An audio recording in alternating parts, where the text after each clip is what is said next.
Hello everyone, welcome back to Navy FODDER. Today we have some news and some good news because War Thunder has given us some insight on what is coming on the next major update, and it is a nice, lovely Japanese destroyer, and it's a premium one. It is the Imperial Japanese Navy Nenohi, the second ship of the Hatsuharu class of destroyers.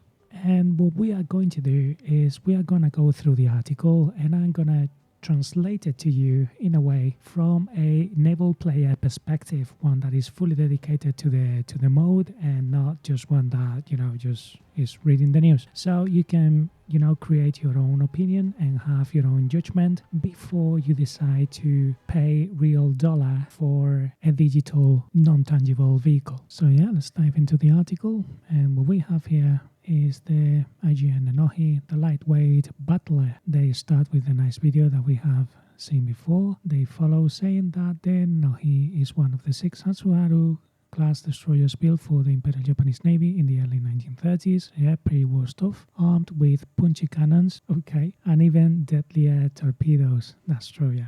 Nenohi will come to reinforce the ranks of the Japanese Blue Water Tree as part of the next major War Thunder update. So yeah, briefly, a Japanese interwar destroyer sporting good mobility and armed with deadly Type 90 torpedoes.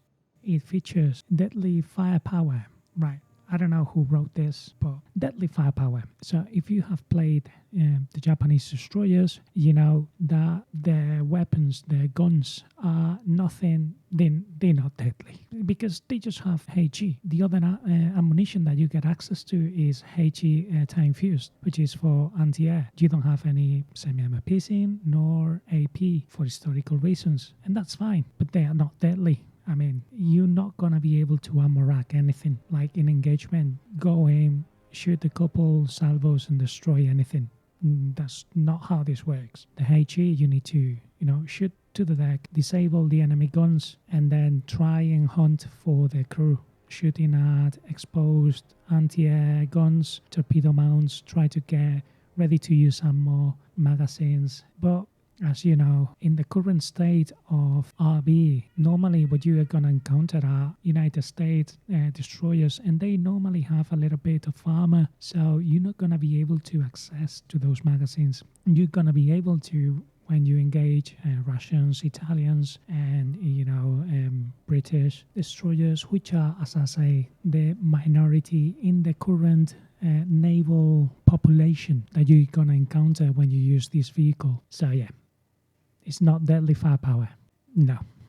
Even the reload is nothing comparable to the others. Satisfying mobility. I guess they realized that what they said on the first statement was a little bit of an overstatement, and they are coming down a little bit with the rhetoric by saying that it's satisfying mobility because, again, you're going to be encountering at 4.3, you're going to be encountering other destroyers that are going to be faster than you. Not by much, but they're going to be faster. You're going to have the same agility, yes, but they're going to be faster. So that's something that you need to keep in mind. For a destroyer, you are not the fastest out there. You're going to be able to do 60 kilometers per hour, 61 kilometers per hour. So that's good enough. Then premium bonuses, yeah, okay, because it's a premium ship. And that's why you're going to be paying real dollar if you want to play the ship. And then it does say modest anti-air arsenal. I wouldn't call this modest anti-air arsenal by any means. It's very lacking. That's what it is, because it was like that historically. So you need to rely on your main guns for dual purpose. You can't rely on your secondary armament because it's very lacking, as I said, but more on that later on. And then they say that it does have light protection. Again, I wouldn't call this light protection. It's a destroyer. It doesn't have any protection at all. The only thing that is protected are the guns, and they are just paper thin. So if we continue, we have a little bit of history, which is very interesting, not because of their operational history during World War II, not just that, because these ships were very advanced at that time and they suffered a few shortcomings with their design about the metacentric height being too low because they were top-heavy, making the ship roll excessively, and they had to overcome a few of those issues after they actually built a couple, the Hatsuharu and the Nenohi, and then And yeah, they introduced those changes into the others in the class. There was also the Tomotsuru incident and a typhoon happening on 1935, I believe, that forced the Imperial Japanese Navy to review the stability of every ship recently completed or under construction. So they did modified every single ship in the class after this, and then they had to put the Hatsuharu and the Nenohi out of commission and reinforce their hull, and thus becoming a little bit slower due to the added weight. So that's a bit of history. So yeah, let's continue into the article. Now we have a couple of images showing the deck, and they know like the livery is not the historical one. It is missing the Nenohi writing on the sides, and it's lacking the markings on the fore funnel. And they just say the Nenohi is a new premium destroyer, blah blah blah, sound. And then they start saying the differences between the Nenohi and the Hatsuharu. Because as the article says, the Hatsuharu resembles the design, the very first design, and the Nenohi in-game is going to portray how this class was after a couple major refits. So if we look into the main guns, even though it's the very same number of guns, it's a different arrangement. You have the single turret, you have it at the back, which displaces one of the triple torpedo mounts. So you have, less torpedoes because you don't have just the torpedo mount, you don't have the reload for it. So with the Nenohi, you effectively lose 6 torpedoes and thus reducing the chances for you to score ahead. The next thing to note is that the Nenohi has 2 double mounts of 25mm turret in the place of the 40mm pom-poms of the Hatsuharu. If you follow the channel, you know by now there are like pom-poms. They are, in my opinion, this is a downgrade because the pom-poms do have access to, for example, time-fused ammunition, and is much better than the regular ammunition for its anti-air, and the AP is much punchier than the AP on a 25mm. The only thing that's better on the 25mm is the reload rate. That's it. To finish the article, they come and say that you have to spec the Nenohi to be slower than the Hatsuharu. That is gonna be doing slightly over 60 kilometers per hour.